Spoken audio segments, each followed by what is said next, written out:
typically don't think about our meditation sittings this way, where I bring in, what it is we're doing. And I don't know, it just seems like they ought to be separate. They'd feel a little bit less required that way. But I couldn't help in the reading of the things they carried to notice this one passage and think about how in an unexpected sort of way it connects to the practice of mindfulness and the practice of awareness. And it's on page 78. Don't expect you to go there, but it's on page 78 of the things they carried. In the middle, or it's in the chapter called How to Tell a True War Story. And he's talking about how truths are contradictory, that war is hell, but he also points out that war can be beautiful. And he talks about the beauty of sometimes, seeing explosions and gunfire, that there's a certain kind of beauty, if you can separate yourself from what it's actually doing, just the colors. But he also has this little moment a little bit later in that section where he talks about how in the evening, at the hour of dusk, you're sitting in your foxhole and you're looking out across the river, seeing it turn a pinkish red, and the mountains beyond. And you find yourself studying the fine colors on the river. You feel wonder and awe at the setting of the sun, and you feel filled with a hard, aching love for how the world could be and always should be, but now is not. And I thought, that's the practice of mindfulness. It's not that it makes and solves all problems, but it enables us in the middle of moments, be they war or be they pandemics. On a walk around our neighborhood, perhaps we notice the color. I think I've mentioned this before. Notice the blue, especially in the morning hours between, say, about 9 and 11 a.m., the sky is a certain shade of blue that when you look at a silhouette of an oak tree and see the luminous green of the leaves against that blue sky, there's a kind of beauty in that.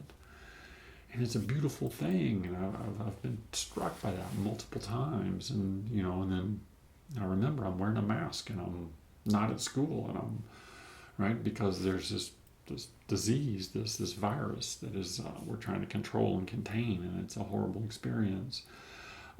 And not the way that you would want the world to be. And yet at the same time, right, the practice of mindfulness, the practice of awareness of the present moment can help us to see sort of the fullness, all that is there, the beauty and the horrible and everything in between. And in that way, we gain a little bit more life, right? Whatever may come, we have had a fuller life through the practice and awareness of the present. So I invite you now to spend a couple minutes practicing with me. Put your feet flat on the floor, sit up straight, eyes closed, hands comfortable, and let's give ourselves just a couple minutes to practice being aware of this moment, this breath, right? This feeling of the body, so that when we're out and about, in the world, we can be aware of the beauty and the wonder and all that it contains. So let's practice.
thank you very much for practicing with me this day. I wish you and yours all the best. Be safe, social distance, be mindful, be well.